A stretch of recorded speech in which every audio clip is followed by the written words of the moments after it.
Hello friends, स्वागत है आपका अपने यूट्यूब चैनल शिवधाम क्लासेज पे। जैसे कि आप सब देख रहे हैं, बोर्ड एग्जाम में कंटिन्यू चल रही है और अब बारी अपनी केमिस्ट्री के एग्जाम की है। हम आज की क्लास में ये देखने जा रहे हैं कि किस चैप्टर से कौन कौन से क्वेश्चंस इंपॉर्टेंट अपने इस बार बोर्ड एग्जाम में पढ़ने वाले हैं। उनके एक बार अपन chapter wise one by one clear कर लेते हैं, जिससे अपने को एग्जाम देने में आसानी हो और अपन थोड़ा बहुत टॉपिक को साथ साथ यहाँ पे रिवाइज भी करेंगे और फिर वन बाय वन चैप्टर आपको क्वेश्चंस और उनकी शॉर्ट ट्रिक में आपको आंसर उनके सारे आपको मिलते रहेंगे। ठीक है, देखते हैं।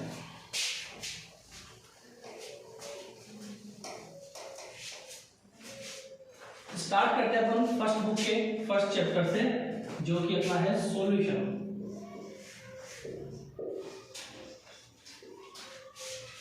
एग्जाम में जो क्वेश्चंस है वो पैटर्न जो आपको बता रखा है उसके अकॉर्डिंग आता है पेपर।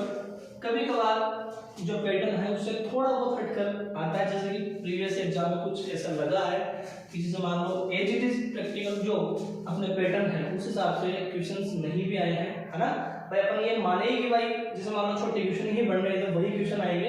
कई बार क्या होता है, जैसे मान लो आधे नंबर का एक नंबर क्वेश्चन बोलकर उसमें से बड़ा क्वेश्चन भी पुटअप हो जाता है, तो इसी घबराने की आवश्यकता नहीं। अपने को ओवरऑल चैप्टर ही कवर करना है, जिससे अपने को पेपर में किसी भी टाइप का क्वेश्चन आए इसमें कोई दिक्कतें नहीं आए।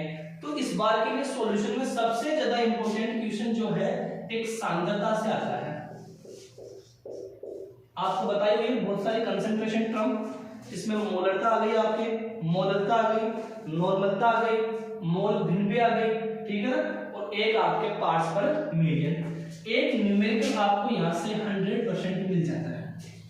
इजी से आपको क्वेश्चन पूछता है और आपको पहले भी बोला हुआ है कि एनसीईआरटी के जो सिलेबस का एक फायदा ये है कि भाई बुक के बाहर से क्वेश्चन को बहुत रहे पूछता है, तो किताब के बीच में और जो आपको एक्सरसाइज करवाई है उसके बाहर से आपको क्वेश्चन नहीं मिलेगा। मोस्ट प्रोबेबल जो न्यूमेरिकल है वो आ सकता है मोलरता से, मोलरता से, मोलरता से जहां तक संभावना रहती है मोलरता से ही न्यूमेरिकल उत्तर होता है। एकदम इजी से आपको अमाउंट दे देता है जिसको आप ग्राम में मात्रा से देखते हैं, है ना। मोल निकालकर आपको आयतन पुट करना होता है, आयतन लीटर में देना होता है आपको। अगर आयतन आपको एमएल में दिया होता तो आपको लीटर में इजीली कन्वर्ट करके वैल्यू पुट करके बस आपको एक प्रकार से फॉर्मूला बेस्ड क्वेश्चन आता है।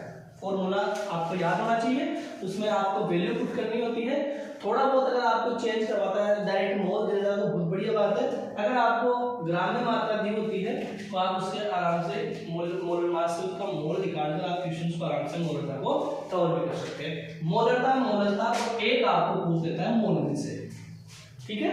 जहां तक संभावना होती है यहीं से क्वेश्चन आपको पूछता है, ठीक है। एक थोड़ा बहुत आप ध्यान रखोगे इनकी डेफिनेशन के ऊपर, क्योंकि अगर जिस स्टूडेंट को डेफिनेशन में कोई दिक्कत है उसको फॉर्मूला बनाने में कोई दिक्कत नहीं होगी, है ना। 1 लीटर विलय में उपस्थित विलय के मोलों की संख्या, 1 केजी विलय में उपस्थित विलय के मोलों की संख्या, और मोल भिन्न के अंदर आपको पता है स्वयं के मोल बटा कुल मोल, मोल आपको निकालने आती है ना, ग्राम में मात्रा अपॉन अनुपात, है ना, ठीक है, समझ गए। और बस ये आपके यहाँ से न्यूमेरिकल पोर्शन कवर होता है। इसके अलावा एक जो दूसरा इसमें सबसे इंपॉर्टेंट टॉपिक है, कई बार हेनरी के नियम की डेफिनेशन पूछ लेता है आपको। हेनरी का नियम, हेनरी का नियम, है ना। हेनरी का नियम क्या बताता है आपको, इन शॉर्ट पूछता है। हेनरी नियम को आप समझाइए, हेनरी नियम को परिभाषित कीजिए, ध्यान रखोगे। और यहाँ से आपको कई बार हेनरी स्थिरांक की वैल्यू भी पूछ देता है, हेनरी स्थिरांक की वैल्यू भी पूछ देता है। डेफिनेशन आपको याद होना चाहिए, नियम इसका याद होना चाहिए, जिससे नियम से आप हेनरी स्थिरांक की वैल्यू पुट कर लेते हैं। और इसी से जुड़ी हुई दो कॉन्सेप्ट्स होती है, एनोक्सिया और बेंड्स। ध्यान हो गया आपको, एनोक्सिया और बेंड्स। एनोक्सिया क्या घटना है, बेंड्स क्या घटना है, दोनों आप जानते हो उसके बारे में, उनको भी आप देख कर जाएंगे एक बार। उनमें से कई बार थ्योरेटिकल क्वेश्चन पूछ लेता है, मोस्ट प्रोबेबल उनके अंदर एनोक्सिया के बारे में पूछ लेता है, ठीक है।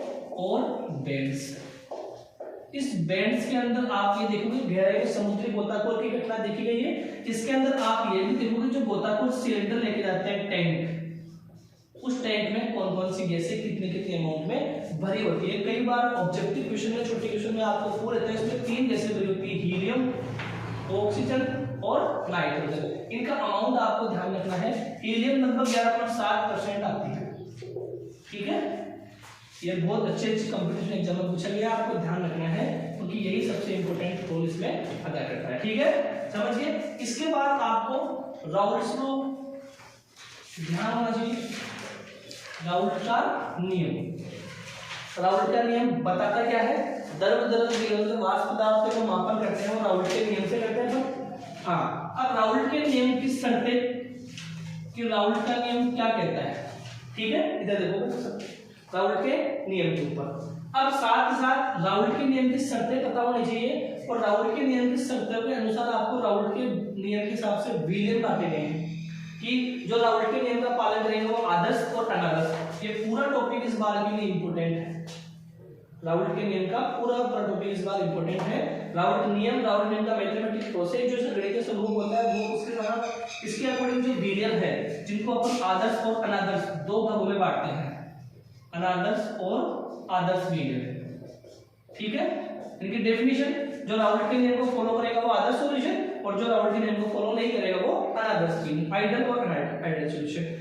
बहुत बार पिछले साल ही इस एक अनादर्श विलेन से जो राउल्ट के नियम से दो प्रकार से डेविएशन दिखाता है विचलन। एक होता है धनात्मक विचलन, क्या होता है? धनात्मक विचलन। एक होता है ऋणात्मक विचलन। अब राउल्ट के नियम से धनात्मक विचलन दिखाने का कारण, ऋणात्मक विचलन दिखाने का कारण ये भी कई बार पूछा गया है। और इनके एग्जांपल, इनकी शर्तें मोस्ट प्रोबेबल है। और ऑब्जेक्टिव क्वेश्चन में आपको क्वेश्चन देके पूछता है, 4 ऑप्शन देके जिनमें में से आदर्श विलेन का उदाहरण है, तो आपको कम से कम आदर्श विलेन के 5 से 10 एग्जांपल और अनादर्श विलेन के 5 से 10 एग्जांपल जो बुक में मेंशन किए हुए हैं और आपने नोट्स के अंदर लिख के रखे हैं, उन सबको एक बार देख के जाइए, ठीक है। ये तो लगभग इससे क्वेश्चन आपको मिल जाता है। और एक मोस्ट इंपोर्टेंट इस चैप्टर का जो टॉपिक है अणुसंख्यिक गुणधर्म, अणुसंख्यिक गुणधर्म, अणुसंख्यिक गुणधर्म जिनको अपन पॉलीजेटिव प्रॉपर्टी कहते हैं। पॉलीजेटिव प्रॉपर्टी अणुओं की संख्या के ऊपर निर्भर करती है, ना कि उनकी प्रकृति पर। कई बार डेफिनेशन पूछी गई है, जैसे आपको क्वेश्चन देता है अणुसंख्यिक गुणधर्म क्या है, इनके नाम लिखो। कई बार छोटे क्वेश्चन में देता है, कई बार आपको अणुसंख्यिक गुणधर्म देके किसी एक अणुसंख्यिक गुणधर्म के बारे में पूछ देता है। अब ये अपने पास 4 टाइप के हैं। वाष्प दाब में आपेक्षिक अवनमन, वाष्प दाब में आपेक्षिक अवनमन, ठीक है। सेकंड आता है इसमें क्वथनांक उन्नयन, क्वथनांक में उन्नयन। तीसरा आता है हिमांक में अवनमन, हिमांक में अवनमन। और चौथा आता है अपने पास प्रासरण दाब। बड़ा क्वेश्चन आता है इन दोनों पे, क्वेश्चन आता है वाष्प दाब में अपेक्षित अवनमन की पूरी प्रोसेस समझानी होती है और साथ ही आपको इसका मैथमेटिकल प्रोसेस बताया हुआ है, उससे आप विलेन का मोलर द्रव्यमान भी निकालते हो। कई बार न्यूमेरिकल देके आपको किसी भी वैल्यू के बारे में पूछ देता है, तो इसका संबंध आपको याद होना चाहिए। वाष्प दाब में अपेक्षित अवनमन इसके समानुपाती होता है, ठीक है ना। तो उसके हिसाब से आप इसकी वैल्यू पुट करके और आप इसमें जो आपको वैल्यू पूछी जाती है वो आप निकाल सकते हो। न्यूमेरिकल्स के कराए हुए हैं और ध्यान दें प्रत्येक पॉइंट के बाद में बुक के क्वेश्चन दे रखे हैं, उन क्वेश्चंस को भी आपको देख के जाना है, ठीक है। क्वथनांक उन्नयन ये भी बताया हुआ आपको, इससे भी रिलेटेड क्या निकाल सकते हो आप, मात्रा निकाल सकते हो। और हिमांक में अवनमन ना। और प्रासरण दाब, प्रासरण चूंकि बहुत इंपॉर्टेंट घटना है ना, डेली लाइफ में भी काम में आती है और काफी चीजों में इसका कंट्रीब्यूशन है। प्रासरण दाब के ऊपर क्वेश्चन पूछता है। प्रासरण दाब के अंदर जो विलेनों के प्रकार है, अति प्रासरी, अल्प प्रासरी, सम प्रासरी, इन तीनों को भी आप वर्गीकरण देके जाओगे। तो इस बार बोर्ड एग्जाम के लिए सबसे ज्यादा इंपॉर्टेंट क्वेश्चन आपको सांद्रता के टर्म से मिल रहा है। एक क्वेश्चन आपको राउल्ट और हेनरी के नियम से मिलेगा, ठीक है ना, जिसमें आपको बैंड्स का ध्यान रखना है। यहाँ पर आपको शर्तें ध्यान रखनी है आदर्श और अनादर्श विलेन के बारे में, ठीक है। और साथ ही साथ इन अणुसंख्यक गुणधर्म की डेफिनेशन के साथ इन स्टार्टिंग के दो आपको ये जो अणुसंख्यक गुणधर्म है, वाष्पदाब में आपेक्षिक अवनमन, गौतमांक में उन्नयन, मोस्ट प्रोबेबल स्पेसिफिकेशन आ सकता है, थ्योरेटिकल टाइप का आ सकता है, न्यूमेरिकल भी पूछ सकता है। अभी तक यहाँ से इस वाले पोर्शन से न्यूमेरिकल तो बोर्ड एग्जाम में आया नहीं है ना। गत साल के पेपर आपको मिल रहे हैं, उसके अकॉर्डिंग आप क्वेश्चन जज कर सकते हो। और प्रासंग आपके आधार पर जो बीजों के प्रकार है, समप्रासरी, अतिप्रासरी, अल्पप्रासरी, उन सबके डेफिनेशंस और उन सबके एग्जांपल्स आपको बहुत अच्छे से तैयार करने वाले हैं, ठीक है। और इस हिसाब से अपना ये एक चैप्टर कवर होता है जो आपको बोर्ड एग्जाम में क्वेश्चन से यहाँ से मिल जाना है, ठीक है। चले, ठीक है, नोट करना चाहेंगे आप एक बार, इसको लिख लीजिए क्वेश्चंस को, इन पॉइंट्स को, जिससे आपको पढ़ने में आसानी रहेगी, ठीक है। जल्दी कीजिए।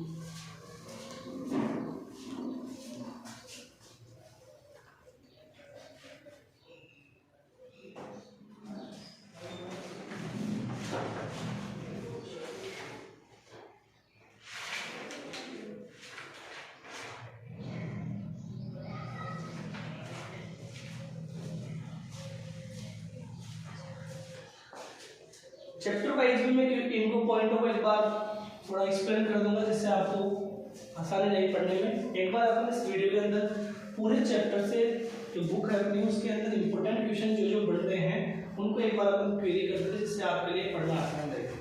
और जो चैप्टर आपको ज़्यादा तकलीफ दे रहे हैं, समस्या आ रही है, उनके बारे में आप मुझे बता सकते हैं कि भाई इन चैप्टरों को आप पर्सनली जरूरी है इनको रिवाइज करवाना, तो उनको अपन पहले ले लेंगे, जिससे आपके लिए और आसान रहेगा, ठीक है। चलते हैं।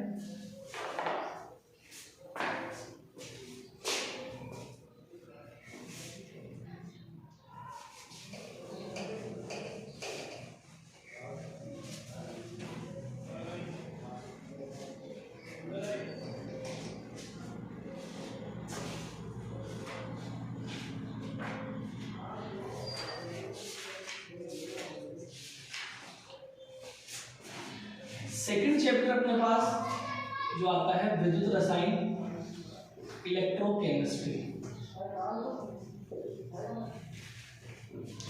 बड़ा चैप्टर है, मेजर क्वेश्चंस भी आते हैं, छोटे क्वेश्चंस भी आते हैं, ध्यान रखना आपको बहुत ही इंपॉर्टेंट है। एक चीज मैं आपको बताना चाह रहा हूँ, सॉल्यूशन वाले पार्ट से एक वन होप गुणांक का क्वेश्चन आपको ध्यान रखना है। वन होप गुणांक के बारे में आपको जनरल वे में पूछता है कि निम्न में से वन होप गुणांक का मान किसके लिए ज्यादा होता है, तो आपको बताया हुआ है, फिर भी आपको दिक्कत आती है तो एक शॉर्ट वीडियो के अंदर आपको और एक्सप्लेन कर देंगे जब चैप्टर इंडिविजुअल अपन पढ़ेंगे। अभी बात करते हैं अपन विद्युत रसायन की। विद्युत रसायन में इस बार के लिए सबसे ज्यादा इंपॉर्टेंट जो है वो सेल से क्वेश्चन है, ठीक है। सेल अपने पास दो टाइप के थे, इलेक्ट्रोकेमिकल सेल और इलेक्ट्रोलाइटिक सेल। विद्युत रासायनिक सेल और विद्युत अपघटनी सेल। और विद्युत अपघटनी सेल के अंदर आपको सीधा सीधा बताया विद्युत अपघटनी सेल क्या काम करता है और विद्युत रासायनिक सेल क्या काम करता है।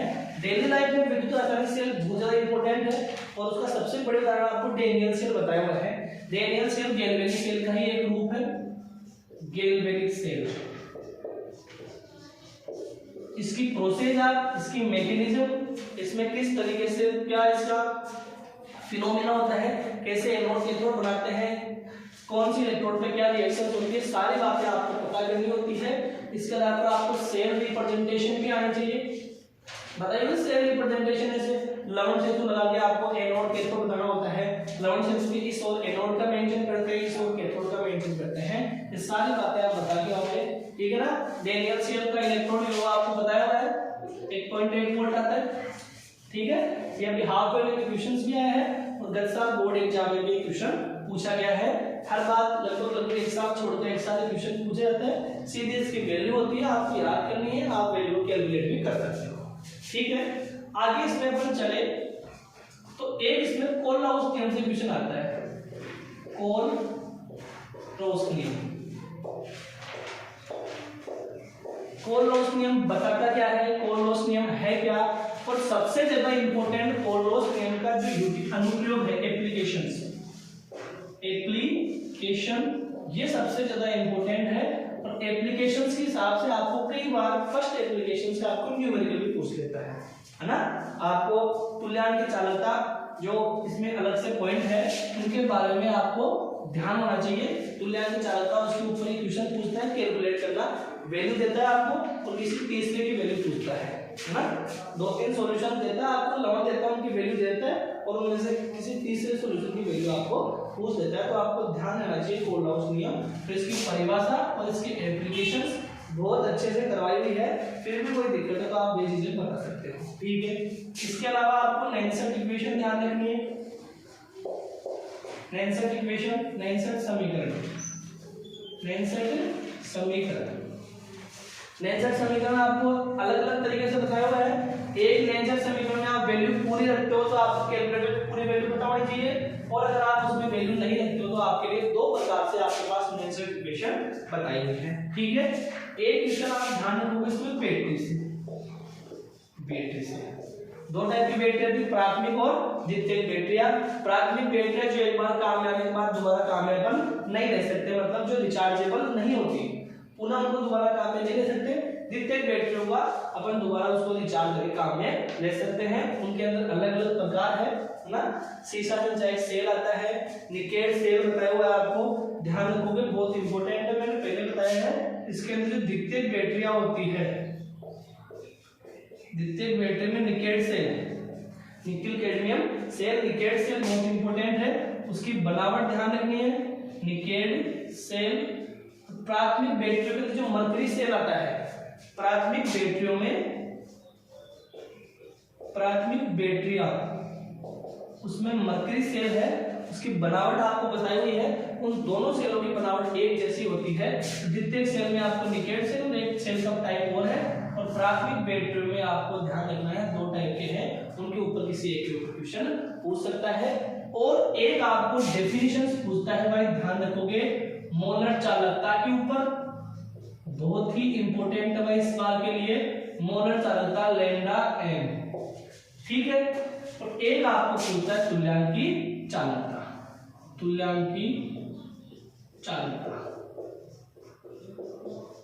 मोलर कंडक्टिविटी और इक्विवेलेंट कंडक्टिविटी, दोनों के ऊपर क्वेश्चंस ध्यान रखना है, डेफिनेशन ध्यान रखनी है, और ध्यान रहे इनके ऊपर न्यूमेरिकल भी पूछा जा सकता है।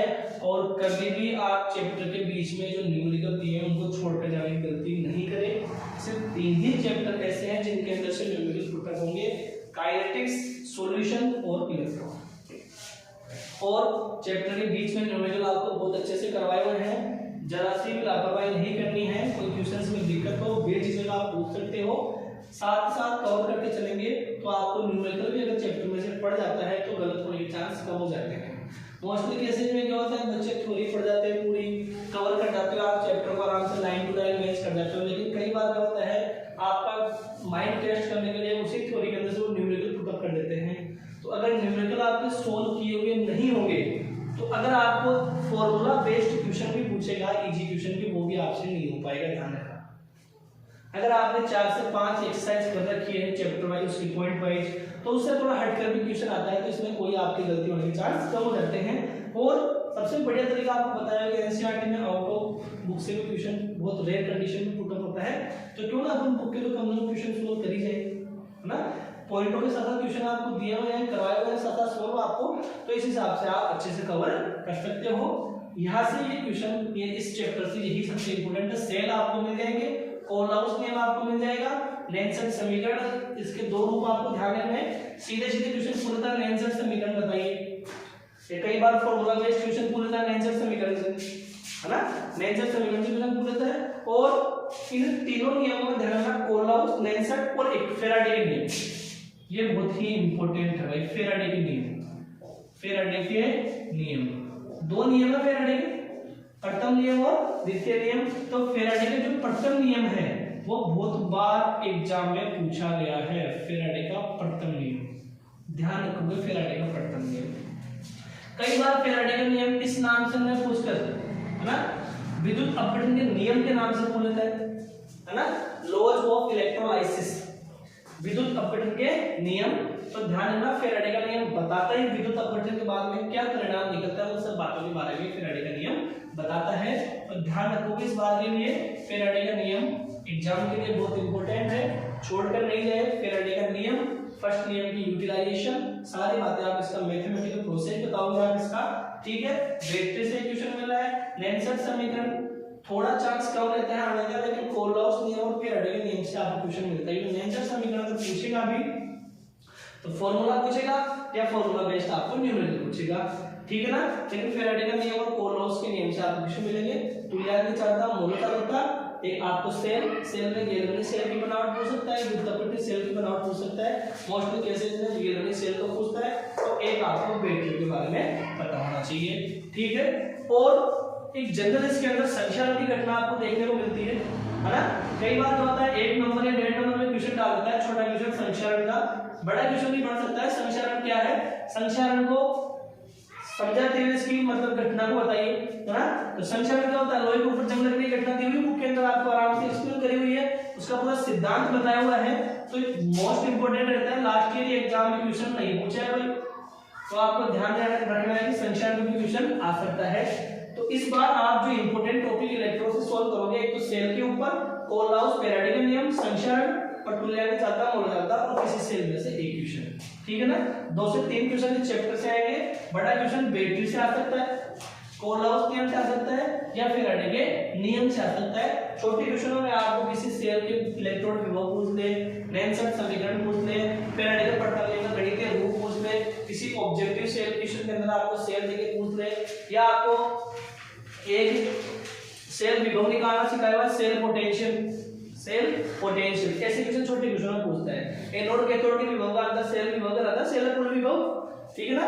और आपको बताया है काफी क्वेश्चंस करवाए हुए हैं, और ध्यान रखोगे आप किसी भी पॉइंट को छोड़कर नहीं जाओगे। जो मेजर क्वेश्चंस पढ़ेंगे बड़े क्वेश्चन को इन्हीं चैप्टर से आपको इन्हीं पॉइंटों से आपको मिल जाएंगे, तो अच्छे से इसको कवर करते चलना है।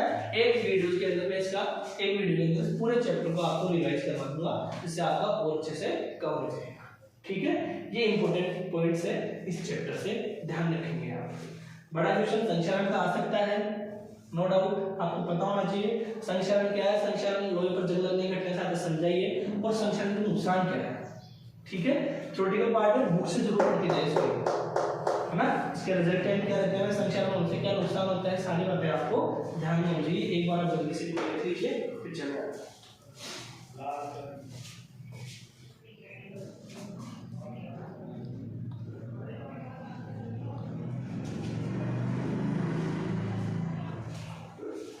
ठीक है,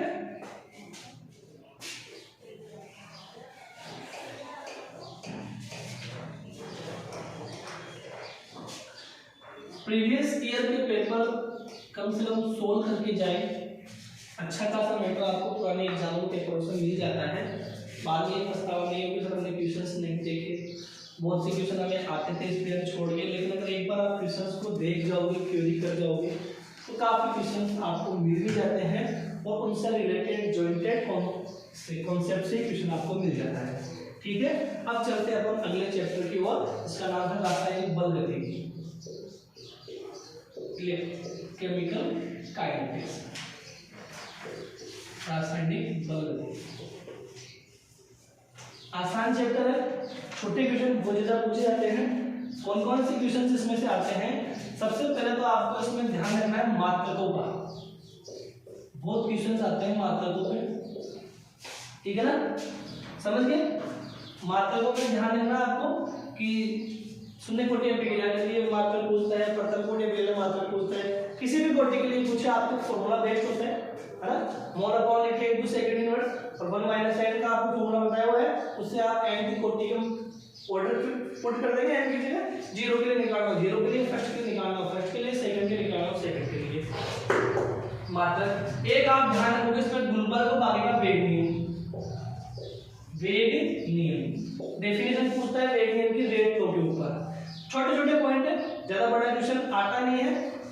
बड़ा क्वेश्चन आएगा वो प्रथम कोटि शून्य कोटि अभिक्रिया वेग समीकरण और द्रव्य काल से आएगा, तो उसकी बात अपन बाद में करते हैं। अभी आप छोटे क्वेश्चन की बात करते हैं। एक इसमें कई बार आपको कोटि के बारे में पूछता है, कोटि क्या है ना, कोटि की परिभाषा पूछता है आपको, कोटि क्या है, ठीक है। इसी से जुड़ा हुआ दूसरा पॉइंट है अणु संख्यता, अणु संख्यता मोलिकुलरिटी, ये ऑर्डर की बात करेंगे और ये मोलिकुलरिटी की बात है, ठीक है।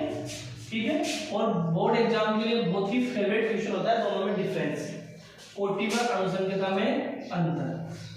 ध्यान रखोगे भाई, जब भी डिफरेंस बताया जाएगा आप एक साइड कोटि एक साइड अनुसंख्यता बीच में बॉर्डर बना के आप कम से कम 4 से 5 अंतर लिख कर आओगे। आपको मेंशन करे हुए हैं, समझाते हुए आराम से आप इसमें डिफरेंस कर सकते हैं। ये तो बात है छोटे क्वेश्चनों के ऊपर, ठीक है, समझ में आती है बात। अब इसके अलावा जो मेजर क्वेश्चन आपको इस चैप्टर से मिलेगा वो आपको जो दो टाइप की रिएक्शन दी हुई है, शून्य कोटि अभिक्रिया, शून्य कोटि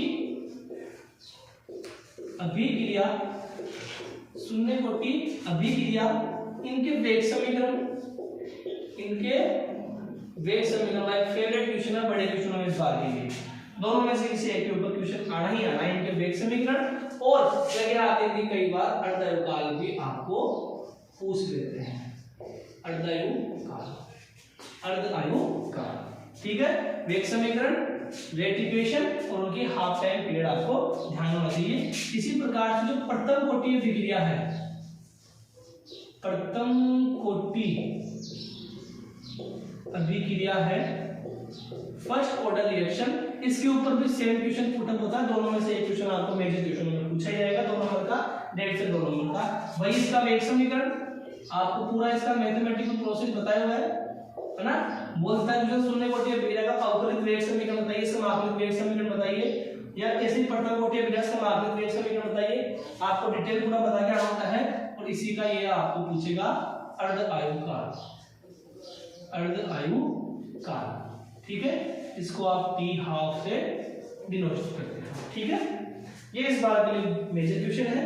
और एक इसमें पॉइंट दिया हुआ आपको थोड़ा बहुत सक्रिय ऊर्जा की अवधारणा के ऊपर, सक्रिय ऊर्जा की अवधारणा के ऊपर, सक्रिय ऊर्जा पढ़कर जरूर जाइएगा, इसको छोड़कर नहीं जाए। सक्रिय ऊर्जा की अवधारणा, सक्रिय ऊर्जा की अवधारणा क्या होती है? Activation energy.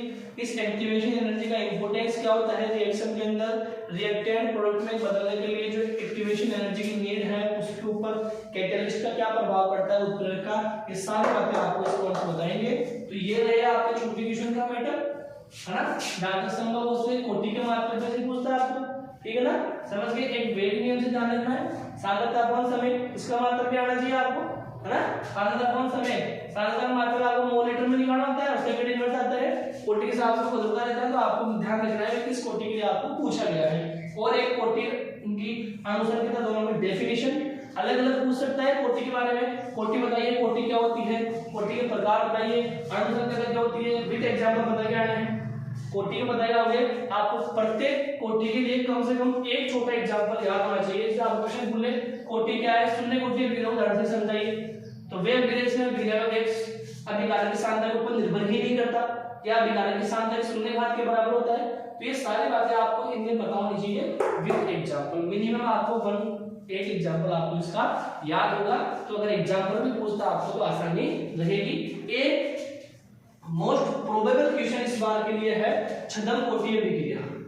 गत सालों में ये क्वेश्चन नहीं आ रहा है, इस बार के लिए मुझे फेवरेट क्वेश्चन लगता है छद्म कोटि की अभिक्रिया, छद्म कोटि की अभिक्रिया,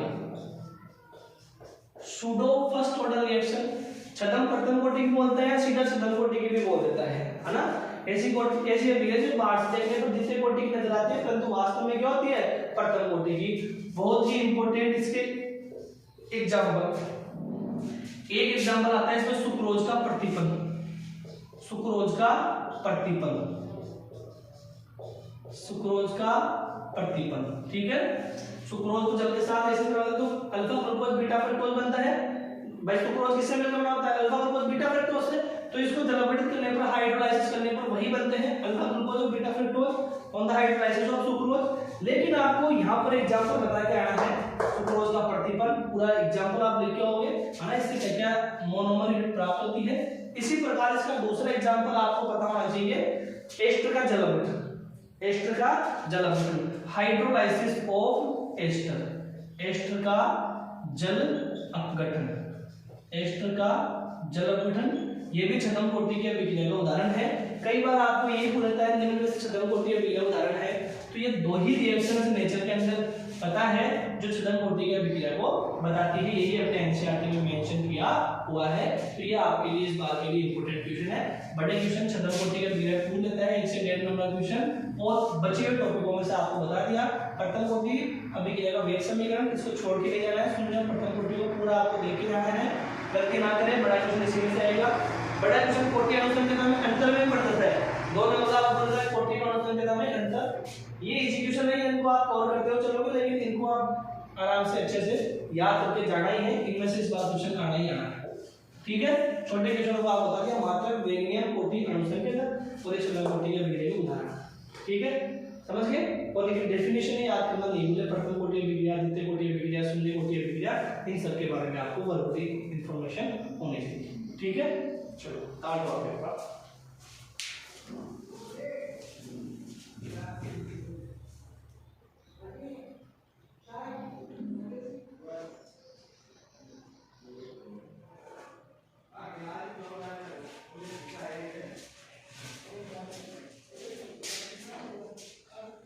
ठीक है।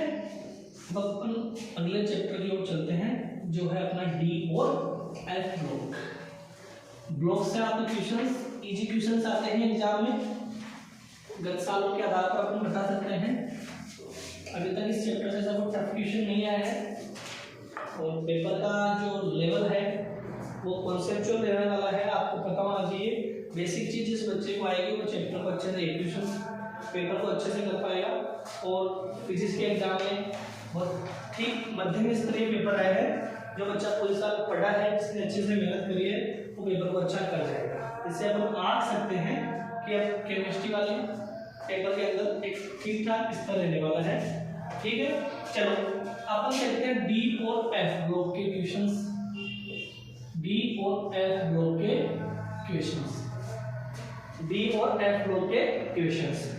सबसे ज्यादा इसमें जो क्वेश्चन है वो पूछता है एक तो आकार से, वर्ग और आवर्त में आपको दोनों की इंफॉर्मेशन होना जरूरी है। साइज आपको पता होना चाहिए, साइज क्या कैसे रिलेटेड रहती है, कैसे घटती बढ़ती है। डायरेक्शन ऑफ आपको पता होना चाहिए, भाई आवर्त में पूछ रहा है, वर्ग में पूछ रहा है, ठीक है।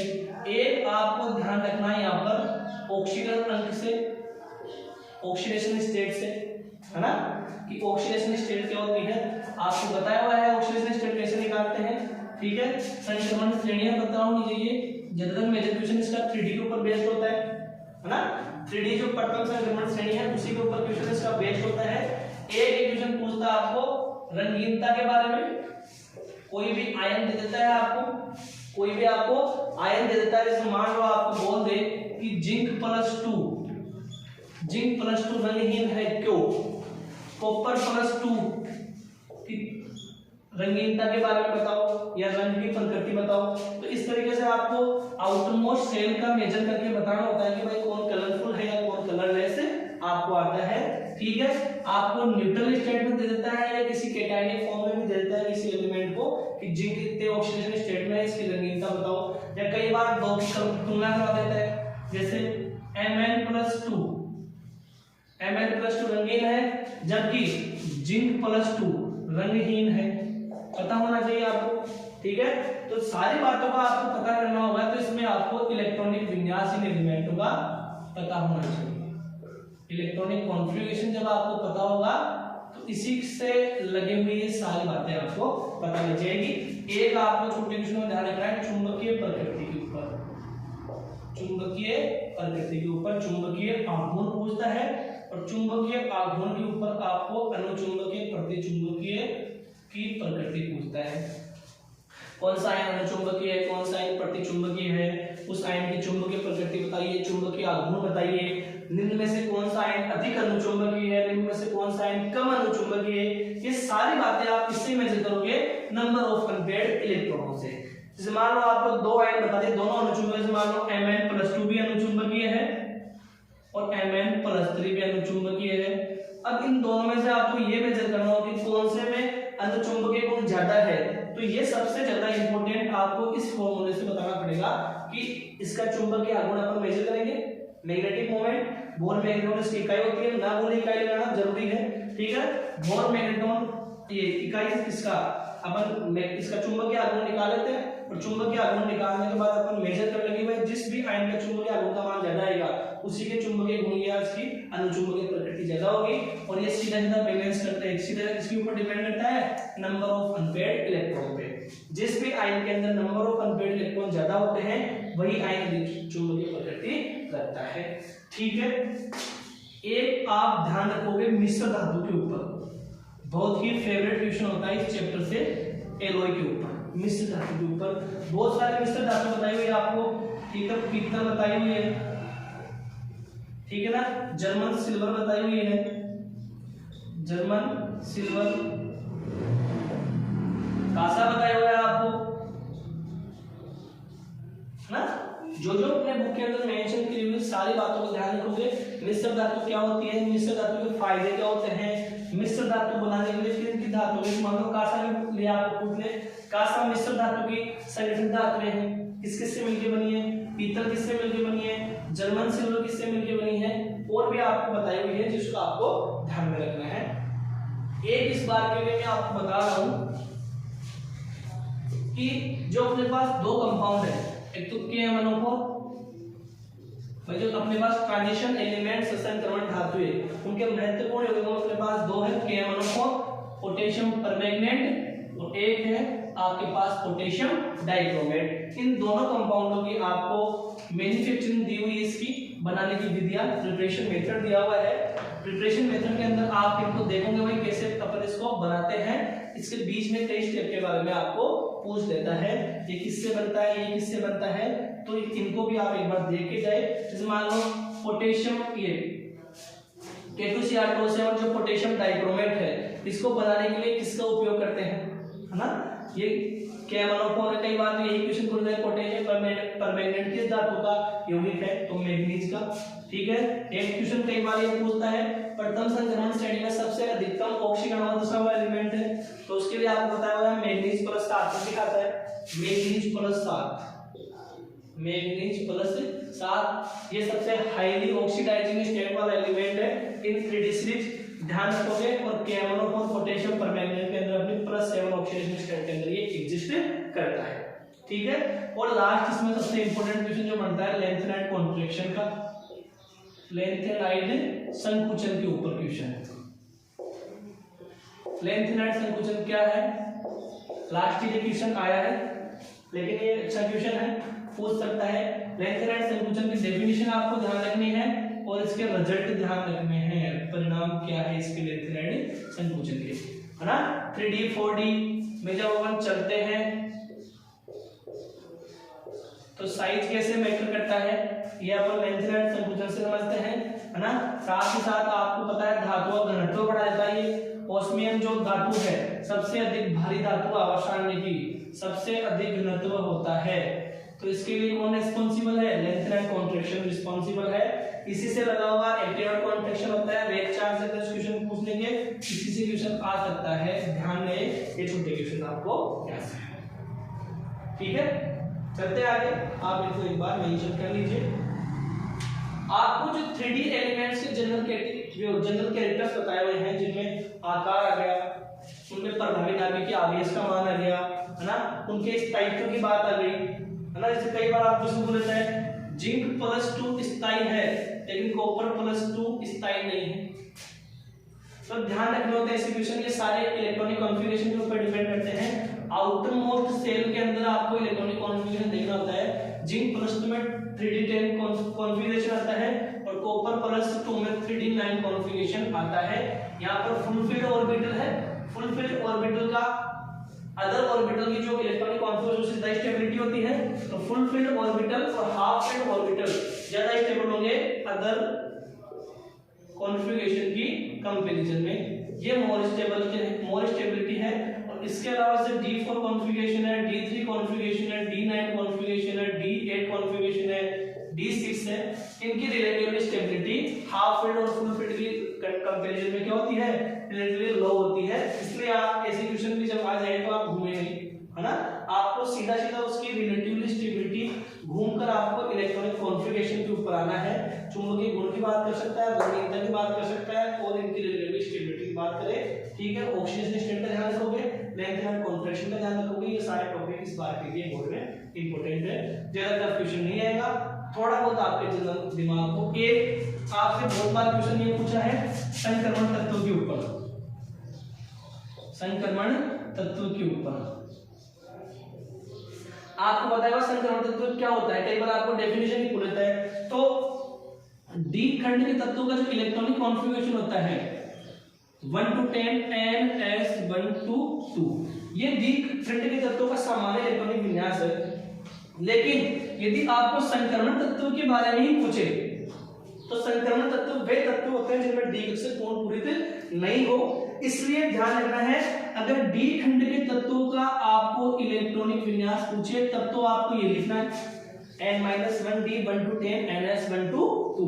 इफ अगर आपको ट्रांजिशन एलिमेंट का इलेक्ट्रॉनिक कॉन्फ़िगरेशन पूछे, संक्रमण तत्व का पूछे, तो आपको हमेशा और हमेशा यही इलेक्ट्रॉनिक कॉन्फ़िगरेशन लिख के आना है, D में 1 to 9 और S में 1 to 2। ध्यान रखना है आपको, अगर ट्रांजिशन एलिमेंट है तो डी कक्षक कभी भी फुलफिल्ड नहीं होगा, उसमें 1 से 9 तक इलेक्ट्रॉन ही हो सकते हैं। इसी कारण इसने जिंक, कैडमियम और मरकरी को संक्रमण तत्व नहीं माना, क्योंकि इनका बाइसम कोष क्या होता है, फुलफिल्ड होता है। मतलब डी जो होता है उसमें 10 विन्यास होता है, ये 3D10, ये 4D10, ये 5D10, ठीक है, ध्यान रखोगे आप इस आधार पर। और ये कौन से वर्ग के तत्व है, 12वें वर्ग के तत्व है। डी खंड के तत्व वर्ग संख्या 3 से लेकर वर्ग संख्या 12 तक फैले हुए हैं, ये भी आप ध्यान रखोगे, जनरल बातें पूछ देता है। वर्ग 3 से 12 तक, तो ये ZnCdHg है, वर्ग 12 के तत्व है, ठीक है ना, ZnCd और Hg, ठीक है। एक इसमें सिक्का धातु का नाम ध्यान रखोगे, 11 वर्ग में आती है, सोना, चांदी और तांबा। 3 है जिनको अपन कॉइन मेटल्स कहते हैं, सिक्का धातु, उनसे प्राचीन समय में मुद्राएं बनती थी, ठीक है ना, तो उसी समय से उसका नाम प्रचलित है। उसमें कौन आएगा, कॉपर आएगा, Ag आएगा और कौन आएगा, Au आएगा, Au, है ना। तांबा, चांदी और सोना ये वर्ग 11 के तत्व है जिनको अपन सिक्का धातु के नाम से जानते हैं। ये क्वेश्चन आपको इस बार के लिए कवर करने हैं, जिससे आपका बोर्ड एग्जाम में अच्छा क्वेश्चन कवर हो जाए। लिख लीजिए आप इसका।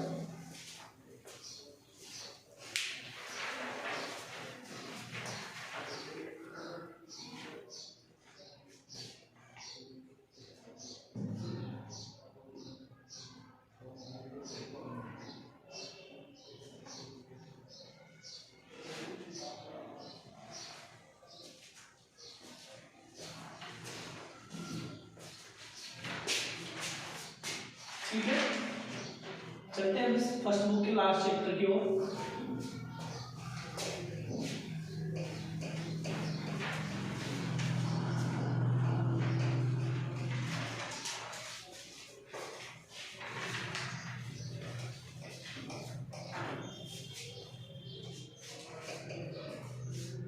ये अपने पास लास्ट चैप्टर आता है, इसको अपन उपसंयोजक यौगिक, उपसंयोजक यौगिक,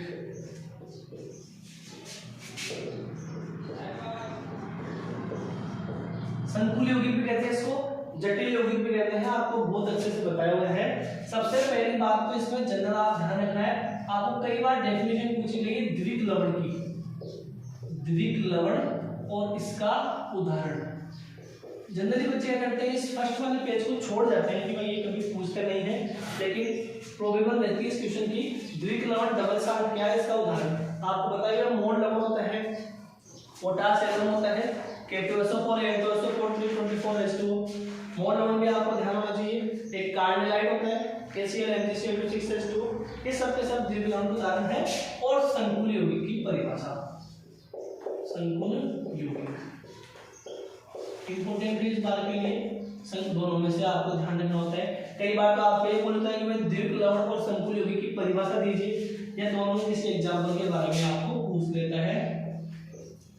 तो संकुल यौगिक के तो आपको बहुत सारे एग्जाम्पल ध्यान है ना, जैसे K2FeCN6 बढ़ा सकते हो आप। संकुल यौगिक बहुत सारे नेचर के अंदर विद्यमान है। आप किसी भी एग्जाम्पल के थ्रू इसको समझ सकते हैं। डेफिनेशन ध्यान रखोगे, द्विविध लवण या संतुलित यौगिक में अंतर क्या होते हैं पूछ लेता है, तो ये अपने आयनों का सतत परीक्षण दे देते हैं, solid state as well as liquid form में भी देते हैं, लेकिन ये सॉलिड स्टेट ये अपना एक जगह आयनाइजेशन नहीं करते हैं, वो आपको ध्यान रखना है दोनों में डिफरेंस। ठीक है, अगला क्वेश्चन इस चैप्टर से सबसे ज्यादा इंपॉर्टेंट है, वो हर बार आता है नामकरण। ठीक है, नामकरण से आपको इसमें कॉम्प्लेक्स दिया होता है, कॉम्प्लेक्स, और कॉम्प्लेक्स का आपको नाम बताना होता है कि दिए गए संतुलन के नाम बताओ। 2 से 3 एग्जाम्पल भी ऐसे आपको पूछ लेते हैं आधे नंबर में या 1 नंबर में। ठीक है ना, ध्यान रखोगे 100% इससे क्वेश्चन आता ही आता है। संकुल दे के नाम पूछ लेता है, और कई बार आपको नाम देके संकुल की फॉर्म भी बना देता है, तो वो सेम मैनर में होता है। अगर आपको एक तरीके का टास्क आता है तो दूसरा टास्क आपके लिए बहुत ही इजी है। ध्यान रहे, साथ ही साथ आजकल थोड़ा ट्रेंडिंग में क्वेश्चन है, संकुलों में जो सेंट्रल मेटल होती है, सेंट्रल मेटल आयन होता है, सेंट्रल एटम आयन है ना, केंद्रीय धातु परमाणु, उसकी ऑक्सीडेशन स्टेट भी पूछता है आपको, ऑक्सीडेशन स्टेट भी पूछता है। ध्यान रखना, बहुत अच्छे से निकाले हुए हैं। ऑक्सीडेशन स्टेट जब पूछेगा तो आपको लिगेंड का नेचर भी पता होना चाहिए। 100% हर साल एक क्वेश्चन पूछता है लिगेंड से, है ना, कि द्विदंतुक लिगेंड बताइए, या किसी लिगेंड को दे देता है पर्टिकुलर, उसकी दंतुकता आपको पूछ लेता है, डेंसिटी, जैसे षटदंतुक लिगेंड का नाम पूछ लेता है आपको कि षटदंतुक लिगेंड होता है, तो ईडीटी आपको ध्यान रखना है, ईडीटी हेक्साडेंटेड लिगेंड होता है, षटदंतुक लिगेंड जिसकी अपन क्या करते हैं दंतुकता 6 मापते हैं, 6 डोनर एटम होते हैं, 6 डोनर साइट्स होती है ईडीटी के अंदर, है ना। ऐसे ही आपको C2O4-2 ये फेवरेट क्वेश्चन है, ऑक्सीलेटो, है ना, ऑक्सीलेटो क्या है, द्विदंतुक लिगेंड है। ऐसे ही आपको कई बार EN पूछता है, EN एथिलीन डाइएमीन, ये द्विदंतुक है, बस इसमें क्या डिफरेंस है, ये द्विदंतुक नेगेटिव लिगेंड है, ये द्विदंतुक उदासीन लिगेंड है। ठीक है ना, ध्यान रखोगे आप इनके बारे में, लिगेंड के बारे में पूरा पढ़ के जाए, किस लिगेंड की क्या दंतुकता होती है और किस लिगेंड का क्या नाम होता है, इसको आपको इंडिविजुअल क्वेश्चन भी पूछता है लिगेंड के अंदर से, और अगर क्वेश्चंस नहीं पूछता तो नाम देने में बहुत ज्यादा आपके हेल्प करते हैं। ठीक है, चलो, और एक क्वेश्चन आपको समावेता से मिलता है, समावेता में आपको 2 कैटेगरी बताई हुई है। ठीक है ना, एक संरचनात्मक बताई हुई है और एक आपको त्रिविध में बताई हुई है। संरचनात्मक समावेता में आपको ध्यान रखना है उपसेचय समावेता, हाइड्रेट समावेता, बंधनी समावेता और आयनीय समावेता, इन चारों के अंदर से किसी एक के क्वेश्चन आएगा ही आएगा। जहां तक संभव है आपको पता होना चाहिए, एक समावेता मैंने बताई थी बंधनी समावेता, बंधनी समावेता, इसमें आपको द्विदंतुक लिगेंड की कॉन्सेप्ट आएगी, द्विदंतुक लिगेंड की कॉन्सेप्ट, मतलब जैसे मान लो साइनाइड लिगेंड है, इस साइनाइड लिगेंड के अंदर डोनर साइड 2 होती है, अगर ये कार्बन के थ्रू बॉन्ड बनाता है सेंट्रल मेटल एटम से तो ये साइनाइड अपन इसको बोलते हैं, और अगर ये नाइट्रोजन की साइड से डोनेट के इलेक्ट्रॉन ये बॉन्ड बनाता है तो ये आइसोसाइनो की कैटेगरी में आता है। तो एक ही लिगेंड के अंदर डोनर साइड क्या होती है, 2 होती है, तो ऐसे लिगेंड आपके पास क्या रहेंगे, उभयदंतुक लिगेंड। डेफिनेशन पूछता है, ध्यान रखना, अना एम्फीडेंटेड लिगेंड क्या होते हैं, उदाहरण से बताइए, उभयदंतुक लिगेंड क्या है। तो प्रकृति में ऐसे लिगेंड भी है जिसके अंदर एक से अधिक क्या है, दाता स्थितियां हैं, दाता परमाणु हैं, लेकिन वो एक बार में एक ही दाता परमाणु का उपयोग करता है, उनको अपन बोलते हैं उभयदंतुक लिगेंड। उभयदंतुक और बहुदंतुक लिगेंड में आप कंफ्यूज नहीं होंगे। उभयदंतुक और बहुदंतुक में क्या अंतर है, जैसे मान लो ईडीटीए है, तो ईडीटीए लिगेंड है, षटदंतुक है, तो 6 दंतुकता जब इसकी है, जब ये एक साथ धातु के साथ कितने कोऑर्डिनेट बॉन्ड बनाएंगे, 6, मतलब एक लिगेंड के पास 6 के 6 डोनर एटम है, तो 6 के 6 डोनर एटम एक साथ धातु के साथ क्या करते हैं, बॉन्डिंग करते हैं, कोऑर्डिनेट बॉन्डिंग। लेकिन एम्फीडेंटेड लिगेंड की क्या खास बात होती है, डोनर साइड तो इसमें 2 होती है, जैसे नाइट्रो लिगेंड भी ऐसा ही है, एम्फीडेंटेड लिगेंड का एग्जांपल है, इसमें डोनर साइड 2 है, नाइट्रोजन भी है और ऑक्सीजन भी, लेकिन एक बार में धातु के साथ बंध बनाने के लिए एक ही डोनर साइड का उपयोग करते हैं। ठीक है, ये आप ध्यान रखोगे। तो उदाहरण ये बहुदंतुक लिगेंड की अलग बात होती है और उभयदंतुक लिगेंड की बात अलग होती है। हाइड्रेट समावेता है, ठीक है ना, बंधनी समावेता में बॉन्डिंग साइड बदल जाएगी, आयनीय समावेता में आयनों का क्या होता है, अंतर आ जाता है। ये ध्यान रखोगे, ठीक है। एक आजकल वर्तमान में 2 सालों में क्वेश्चन बहुत ट्रेंडिंग में है, वर्नर सिद्धांत। वर्नर सिद्धांत पूरा पूछ लेता है 1 नंबर में वर्नर सिद्धांत क्या है, 2 नंबर में क्वेश्चन पूछ लेता है, डेढ़ 2 नंबर में वर्नर सिद्धांत क्या है, वर्नर सिद्धांत के प्रमुख अभिग्रह बताओ। तो वर्नर सिद्धांत मुख्य रूप से संकुलों में 2 प्रकार की क्या बताता है आपको, ऑक्सीडेशन स्टेट बताता है, एक प्राइमरी वैलेंसी, ठीक है, एक बताता है सेकेंडरी वैलेंसी। प्राइमरी वैलेंसी क्या होती है, सेकेंडरी वैलेंसी क्या होती है, कई बार आपको संकुल देता है पूरा कॉम्प्लेक्स और आपको पूछ लेता है कि निम्न में से धातु की प्राइमरी वैलेंसी है, प्राथमिक संयोजकता। आपको पता है कि प्राथमिक संयोजकता कैसे निकालते हैं, द्वितीयक संयोजकता कैसे निकालते हैं। एक धातु क्या होती है, ऑक्सीडेशन स्टेट होती है, और एक धातु क्या होती है, समन्वय संख्या होती है CN। कोऑर्डिनेशन नंबर भी आपको निकालना आना चाहिए। समन्वय संख्या अलग होती है, ऑक्सीडेशन स्टेट अलग होती है, दोनों आपको मेजर करना आना चाहिए। बहुत छोटा क्वेश्चन इसके ऊपर आ जाता है, कई बार अपन पूरा चैप्टर कवर कर जाते हैं अच्छे लेवल से, लेकिन जब बेसिक चीजें अपने को क्लियर नहीं होती है तो उनमें गलती हो जाती है, नहीं अपने नंबर कम हो जाते हैं। एक क्वेश्चन आपको 100% VBT से मिलने वाला है, VBT वैलेंस बॉन्ड थ्योरी, संयोजकता बंध सिद्धांत। संयोजकता बंध सिद्धांत के लाभ आपको संकुल देता है, क्या देता है, संकुल। और इस संकुल के आप क्या पूछता है, कैरेक्टर्स पूछता है, गुणधर्म पूछता है। संकुल में आपको संकरण पूछ दिया, संकुल पूछ दिया, क्या क्या बातें आपको पूछता है, संकरण पूछता है आपको, उस संकुल की ज्यामिति पूछता है आपको, ठीक है। ज्यामिति के बाद में उस संकुल की आपको पूछता है चुंबकीय प्रकृति पूछ लेता है, चुंबकीय प्रकृति पूछ लेता है। फिर उसी संकुल का आपको चुंबकीय आघूर्ण पूछ लेता है, इसको अपन मैग्नेटिक मोमेंट से निकालते हैं म्यू से, ठीक है ना। उसी संकुल का प्रकार पूछ लेता है, संकुल का प्रकार आंतरिक संकुल है या बाह्य संकुल है। बहुत इजी तरीके से आपको, अगर लिगेंड के बारे में आपको जनरल कैटेगरी पता होगी, कैटेगरी पता है कि भाई कौन सा लिगेंड स्ट्रॉन्ग फील्ड लिगेंड है, कौन सा लिगेंड वीक फील्ड लिगेंड है, आप इजीली मेजर कर सकते हो कि कहां पर डी कक्षकों का युग्मन होगा, कहां पर डी कक्षकों का युग्मन नहीं होगा। डी कक्षकों का युग्मन होगा तो आंतरिक कोषों में इलेक्ट्रॉन भरे जाएंगे तो आंतरिक संकुल कहलाएगा, अगर बाह्यतम डी कक्षक यूटिलाइज किए जाएंगे तो बाह्यतम संकुल कहलाएगा। तो ये आपको ध्यान रखना है कि इन 2 संकुलों की तुलना भी करवा सकता है आपको। जैसे आपको पूछ लेते हैं NiCl4 -2, NiCl4 -2 दुर्बल क्षेत्र ये अनुचुंबकीय होता है, NiCl4 अनुचुंबकीय होता है, जबकि NiCN4 प्रतिचुंबकीय होता है। तो आपको नेचर ऑफ लिगेंड पता होगा तो आप इजीली डिटेक्ट कर सकते हो कि ये पर वीक फील्ड लिगेंड है, यहाँ पर स्ट्रॉन्ग फील्ड लिगेंड है। वीक फील्ड लिगेंड इलेक्ट्रॉनों का युग्मन नहीं करता है, जैसा धातु के अंदर इलेक्ट्रॉन भरे हुए रहेंगे वैसे के वैसे रहेंगे, जबकि स्ट्रॉन्ग फील्ड लिगेंड क्या करता है, इलेक्ट्रॉनों का पेयरिंग कर देता है। पेयरिंग करने से क्या होता है, इनर जो डी ऑर्बिटल है वो क्या होते हैं, वेकेंट हो जाते हैं, और लिगेंड अपने इलेक्ट्रॉन पेयर डोनेट करने के लिए इनर ऑर्बिटल डी के काम में रहता है। इस प्रकार संकरण जब आएगा तो इसके केस में संकरण आएगा हमेशा sp3, और यहाँ इसके केस में संकरण आएगा dsp2, ठीक है। कोऑर्डिनेशन नंबर आपको पता होना चाहिए, कोऑर्डिनेशन नंबर 4 और कोऑर्डिनेशन नंबर 6। कोऑर्डिनेशन 6 वाले संकुलों में अगर आंतरिक अक्षर संकुल है तब तो संकरण आएगा d2sp3, d2sp3।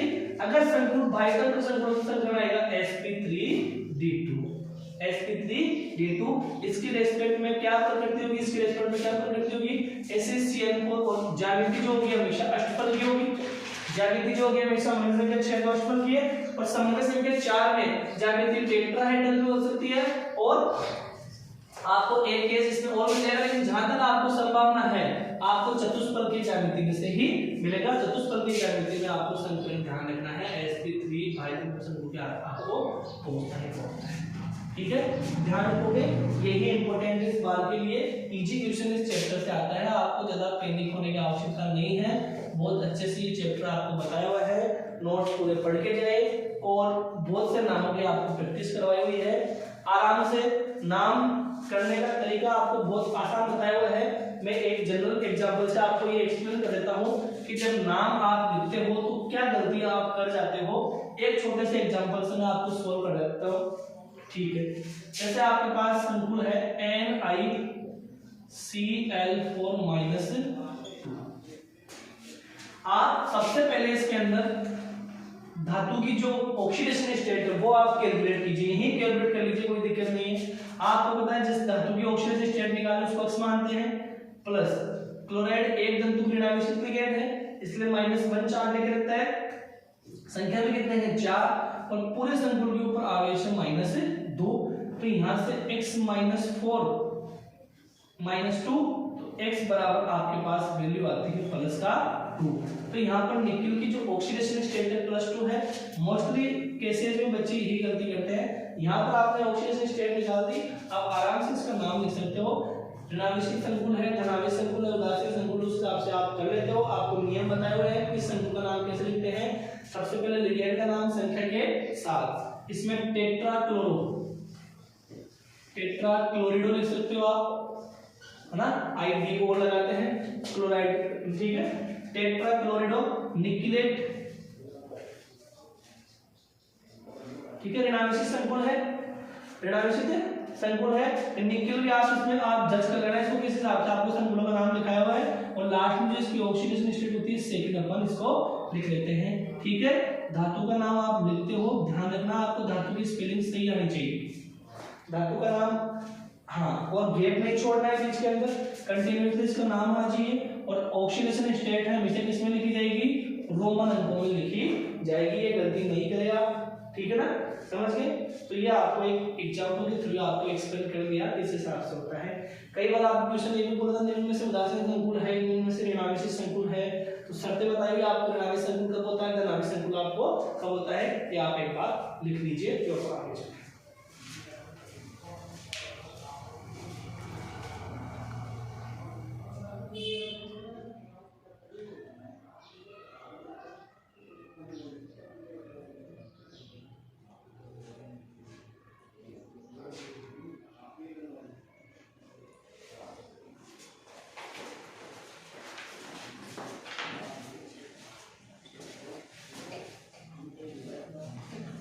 अब चलते हैं अपन सेकंड बुक की ओर। सेकंड बुक में अपने पास 5 चैप्टर हैं ऑर्गेनिक के, इनको अपन 1 बाय 1 एक बार देख लेते हैं कौन कौन से चैप्टर पे कौन कौन से इंपॉर्टेंट क्वेश्चन इस बार आ रहे हैं, ठीक है। चैप्टर को सीरियल वाइज न चल के अपन टॉपिक वाइज चल लेते हैं।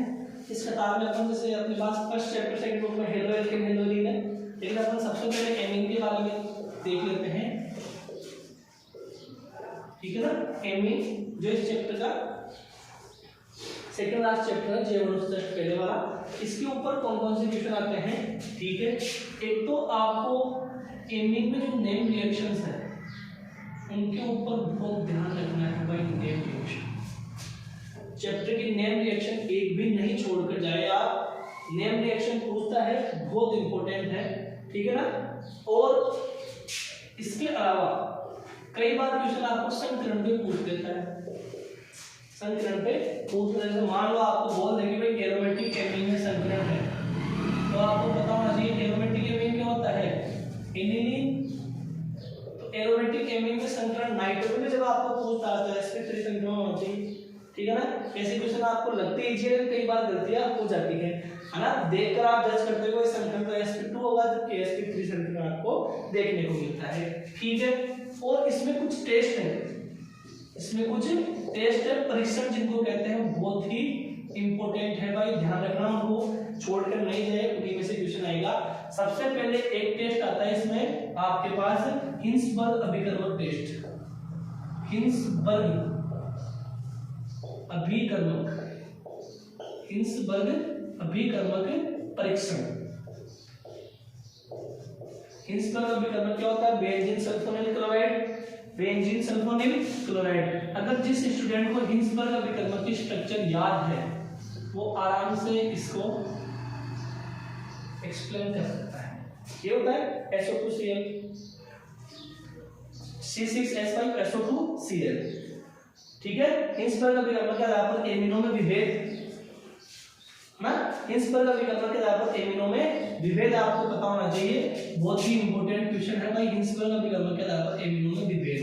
तो तो ये विथ रिएक्शन आप बता के आओगे तब जाके आपको इसका नंबर मिलता है। प्राथमिक एमीन कैसे बताते हैं, 2 डिग्री एमीन कैसे, 3 डिग्री एमीन, तीनों में डिफरेंशिएट करने के काम में आता है। ठीक है, नेम रिएक्शन आपको पता लगी गई। ठीक है, एक इससे आइसोसाइनाइड परीक्षण, आइसोसाइनाइड टेस्ट है ये भी, आइसोसाइनाइड परीक्षण। इसका दूसरा नाम है कार्बिल एमीन परीक्षण, बहुत ही इंपॉर्टेंट है इस बार बोर्ड एग्जाम के लिए। कार्बिल एमीन परीक्षण, कार्बिल एमीन परीक्षण। ठीक है, प्राथमिक एमिनो क्लोरोफॉर्म के साथ रिएक्शन करवाते हैं, क्लोरोफॉर्म के साथ, तो आपके पास एक कंपाउंड बनता है जिसको अपन बोलते हैं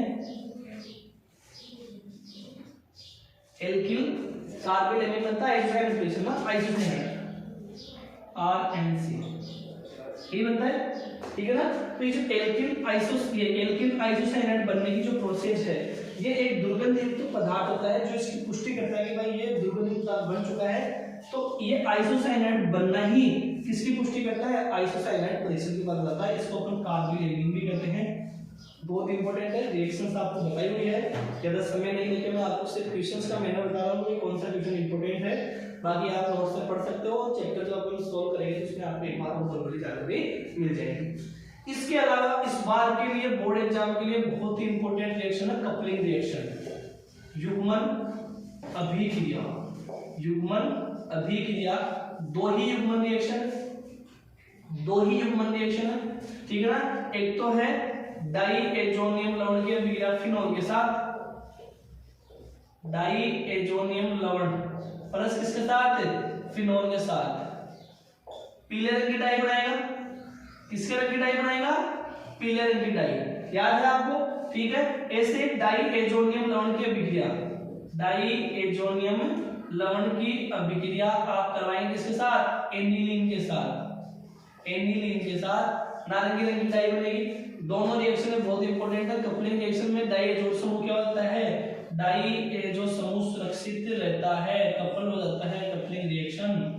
ठीक है ना, युग्मन अभिक्रिया। ठीक है, कोई दिक्कत। ठीक है, सेंडमायर है इसके अंदर, ये नेम रिएक्शन तो मैं पहले बोल चुका हूं, सेंडमायर है, कार्बिल एमीन आएगा इसमें। ठीक है ना, सेंडमायर के अलावा इसमें एक आपके पास ग्रेवियल थेलमाइड अभिक्रिया है ना। ग्रेवियल थेलमाइड अभिक्रिया बहुत इंपॉर्टेंट है इस बार के लिए। ग्रेवियल थेलिमाइड अभिक्रिया, ग्रेवियल थेलिमाइड रिएक्शन, ग्रेवियल थेलिमाइड रिएक्शन। और भी नेम रिएक्शन इसके अंदर आपको मेंशन की हुई है, सारे नेम रिएक्शनों को आप देखकर जाओगे। गाठमान रिएक्शन है इसमें, गाठमान रिएक्शन आती है। ठीक है, कोई भी पॉइंट आपको छोड़ते हुए नहीं निकलना है, ध्यान से आपको इसके क्वेश्चंस कवर करने हैं। एक बार आप इसको लिख लीजिए।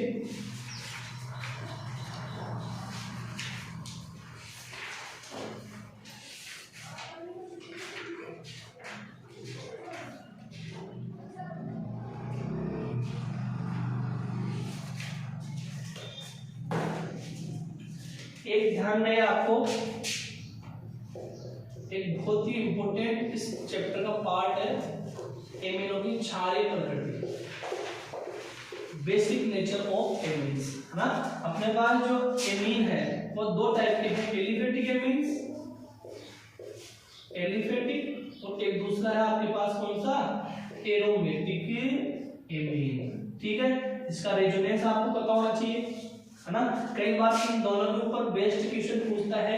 समझाइए कि एलिफेटिक एमीन एरोमेटिक एमीन की तुलना में प्रबल क्षार है, ये इसको रिवर्स कर देता है। समझाइए कि एरोमेटिक एमीन एलिफेटिक एमीन की तुलना में दुर्बल क्षार है। तो जब इन सब बातों को आप बताकर आओगे इसमें रेजोनेंस की वजह से बेंजीन क्या कर लेती है, रेजोनेंस की वजह से बेंजीन एमीन के नाइट्रोजन के ऊपर प्रेजेंट जो लोन पेयर है उसको रेजोनेंस इकाई अपने ऊपर क्या कर लेती है, खींच लेती है, विड्रॉ कर लेती है। विड्रॉ करने के कारण क्या होता है, यहाँ पर डबल बॉन्ड का नेचर रहेगा और अब नाइट्रोजन के ऊपर क्या है, लोन पेयर अवेलेबल नहीं रहेगा। तो नाइट्रोजन अपना लोन पेयर डोनेट नहीं कर पाएगा। जब नाइट्रोजन के ऊपर लोन तो फिर रहेगा ही नहीं, तो डोनेट नहीं कर पाएगा। डोनेट नहीं कर पाएगा तो इसकी बेसिक नेचर क्या होगी, डिक्रीज हो जाएगी। इस कारण एरोमेटिक एमीन जो है for this reason aliphatic amine से क्या होता है, वीक बेस होता है। रेजोनेंस जरूर आप इसका एक्सप्लेन करके इसमें आओगे। एक आपको डाइएजोटीकरण की प्रोसेस आनी चाहिए। डाइएजोटीकरण, डाइएजोनियम लवण नाइट्रस अम्ल के साथ अभिक्रिया, नाइट्रस अम्ल के साथ अभिक्रिया। क्वेश्चन पूछा हुआ है डाइएजोटीकरण क्या है, उदाहरण सहित बताइए। तो प्राथमिक एमीन द्वारा डाइएजोनियम लवण बनाने की घटना ही डाइएजोटीकरण है। इसके लिए अपन नाइट्रस अम्ल के साथ रिएक्शन करवाते हैं। नाइट्रस अम्ल ये भी देता है कई बार NaNO2 प्लस HCl का मिश्रण भी लिखा होता है नाइट्रस अम्ल के मिश्रण। ठीक है, कन्वर्जन आपको आने चाहिए, परिवर्तन आपको आने चाहिए। बहुत से क्वेश्चन इसमें दिए हुए हैं। डाइएजोनियम लवण एक बहुत ही मध्यवर्ती पदार्थ है, बहुत ही मध्यवर्ती यौगिक है। इसके द्वारा अपन बहुत सारे एरोमेटिक कंपाउंड या बहुत सारे एरोमेटिक हाइड्रोकार्बन को सिंथेसाइज कर सकते हैं। जैसे कुछ एक केस में बताता हूं, जैसे मान लो डाइएजोनियम लवण की अभिक्रिया आप जल के साथ करवाते हो तो आपको फिनोल मिलता है। क्या मिलता है आपको, फिनोल मिलता है। ठीक है, ऐसे आप इसकी रिएक्शन कॉपर के साथ HCl के साथ करवाते हो, इसको गाठमान बोलते हैं। कॉपर के साथ HBr करवाते हो तो आपको यहाँ से क्लोरोबेंजीन, यहाँ से ब्रोमोबेंजीन। अगर इसी जगह आप क्यूप्रस क्लोराइड के साथ HCl या क्यूप्रस ब्रोमाइड के साथ HBr लेते हो तो वो ये रिएक्शन सैंडमेयर में बन जाती है। अगर इसी की रिएक्शन आप H3PO2 के साथ करवाते हो या एथेनॉल के साथ करवाते हैं C2H5OH तो ये बेंजीन बनाती है ना, बेंजीन का अपचयन कर देती है। ठीक है, ये सारी रिएक्शन आपको बताई हुई है, आप 1 बाय 1 को देख लेते हैं। तो ये तो वे रिएक्शन है जिसमें डाइएजो समूह सुरक्षित नहीं रहता है, और ये कपलिंग रिएक्शन वे रिएक्शन इसमें डाइएजो समूह सुरक्षित रहता है। ठीक है, ठीक है।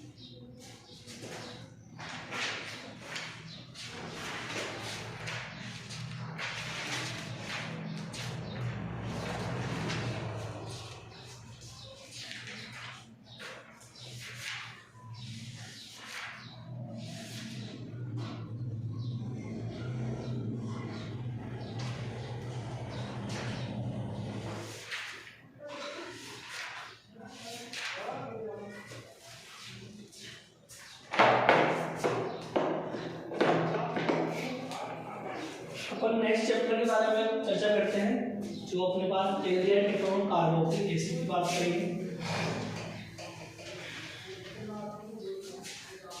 चैप्टर आप पूरा पढ़ के जाए, क्वेश्चन चाहे इजी पढ़े चाहे टफ पढ़े, पूरा चैप्टर कवर करने का फायदा ये होता है कि अगर क्वेश्चन टफ भी आता है तो आप कर जाते हैं। जो वर्बली चैप्टर पढ़ के जाते हैं जिनको सिर्फ पास ही होना होता है वो परसेंटेज नहीं बना पाते हैं। अच्छे से चैप्टर कवर करके जाओगे, मेन टॉपिक आपको बता दिए गए हैं, उनको आप अच्छे से पढ़ जाओ, उससे आपका अच्छा पेपर हो सके। ठीक है, अगला चैप्टर के पास एल्डिहाइड कीटोन। ठीक है, एल्डिहाइड कीटोन, एल्डिहाइड कीटोन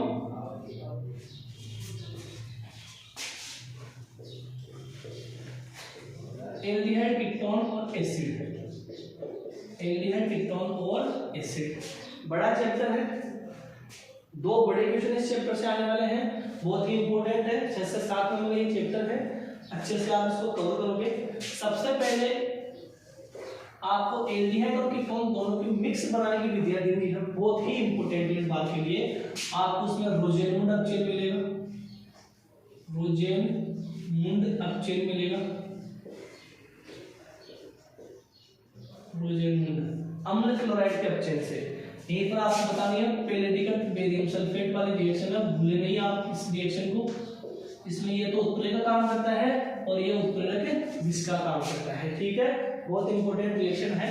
इसी में आपको स्टीफेन रिएक्शन आती है, स्टीफेन रिएक्शन, स्टीफेन रिएक्शन साइनाइडों से ठीक है।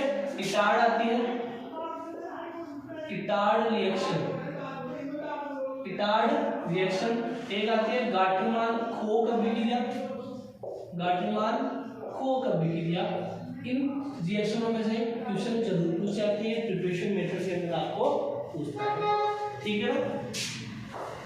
एक आपको ओजोनी अपघटन, ओजोनी अपघटन, ठीक है, बहुत इंपॉर्टेंट है।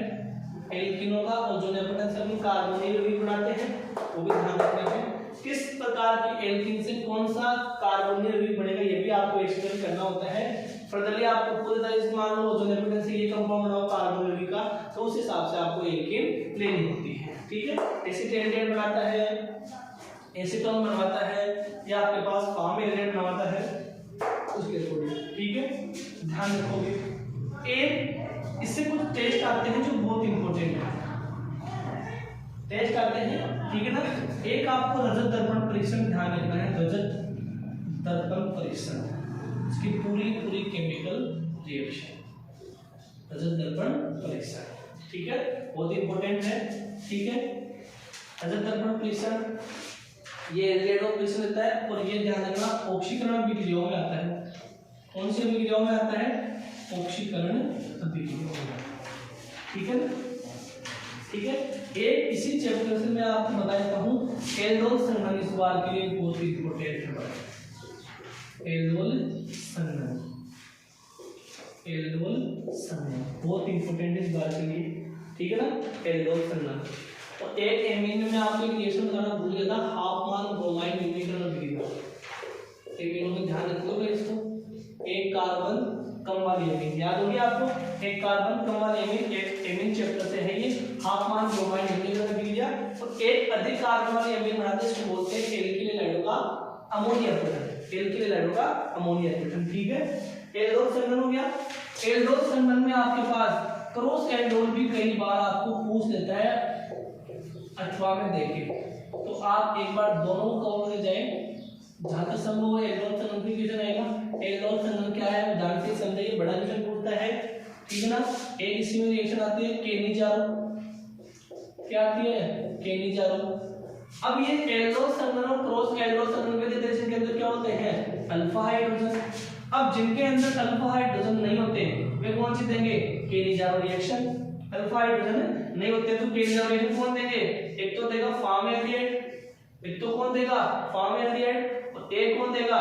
बेंजील्डिहाइड, एक कौन देगा? बेंजील्डिहाइड। अच्छे एग्जाम में क्वेश्चन पूछे गए हैं केनिजारो में देने वाले कौन कौन से एल्डिहाइड है जिनमें अल्फा हाइड्रोजन नहीं होता, यही है, ठीक है। एक हेलोफॉर्म परीक्षण, हेलोफॉर्म परीक्षण, हेलोफॉर्म परीक्षण, ठीक है ना, हेलोफॉर्म बनने वाली रिएक्शन है, ठीक है ना। किसकी उपस्थिति में होता है ये?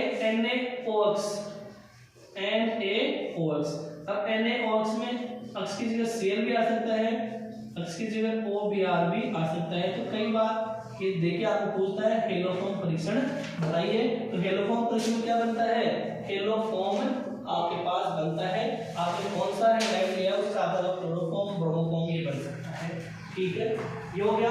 हाँ, इसी चैप्टर का दूसरा पार्ट है आपके पास एसिड। कौन सा पार्ट है? एसिड। एसिडों में बनाने की विधियां बहुत इंपॉर्टेंट है, बनाने की विधियां पढ़ते जाओगे, बहुत अच्छे से आपको बता दी गई है बनाने की विधियां।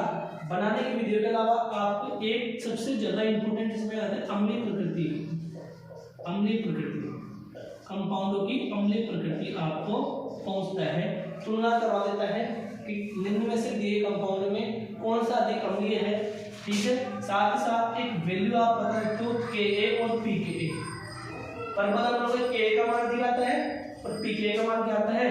कम आता है। ऐसे दुर्बल हम लोग के लिए pKa का मान दिखाता है तो Ka का मान क्या आता है? कम आता है। कई बार आपको ये टास्क भी दे देता है कि 3 से 4 कंपाउंड आपको दे देता है और ये पूछता है निम्न में से किसका Ka का मान अधिक है या Ka के घटते बढ़ते क्रम में व्यवस्थित हो, तो ये ऑर्डर भी आपको स्टेबलाइज आपको एडजस्ट करना पूछता है।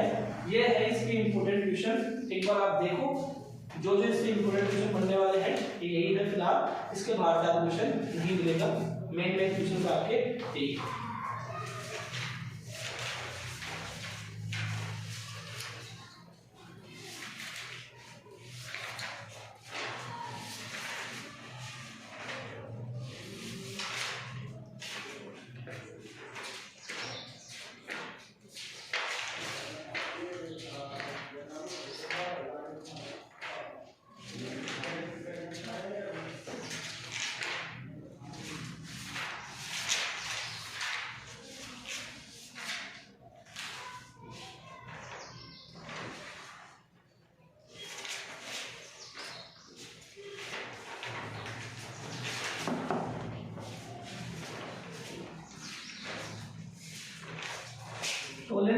ध्यान रखोगे आप, रजतर्पण परीक्षण या तोलेना विकर्मक परीक्षण इसी को कहते हैं, तोलेना विकर्मक परीक्षण या रजतर्पण परीक्षण। ठीक है, इसमें चमकीला रजतर्पण बनता है, इसका नाम रजतर्पण परीक्षण आपके पास। तो एक इसी में आता है आपके पास फेलिंग विलियन परीक्षण, फेलिंग विलियन परीक्षण, फेलिंग विलियन परीक्षण। ध्यान रखोगे, बहुत ही बड़ा चैप्टर है, इसलिए आप इसको पूरा कंफर्म करके जाओगे पूरा अच्छे से। और एक इसमें अमोनिया में उसके व्युत्पन्नों का योग भी बताया हुआ है आपको, अमोनिया व उसके व्युत्पन्नों का योग ना, addition of ammonia and its derivative, बहुत से पदार्थों का योग होगा अमोनिया में। जैसे मान लो अमोनिया के व्युत्पन्न आपको NH2Z के द्वारा बताया मैंने, अब Z की जगह आप क्या मान सकते हो, H मान सकते हो, OH मान सकते हो, NH2 मान सकते हो। तो इस हिसाब से अमोनिया का योग, हाइड्रोक्सिलेमिन का योग, है ना, बहुत सी चीजें आती है। एलिफेटिक एमिन आ जाएगा, एरोमेटिक एमिन आ जाएगा, बहुत से कंपाउंड आपको आने चाहिए। ये आपके पास एल्डिहाइड एटोमिक एसिड का डिवीजन है। ठीक है, इनके बाहर से आपको क्वेश्चन नहीं मिलेगा। बाकी जो अपने पास 3 चैप्टरों के और क्वेश्चंस बच गए हैं वो अपन इसको नेक्स्ट वीडियो के अंदर फॉरवर्ड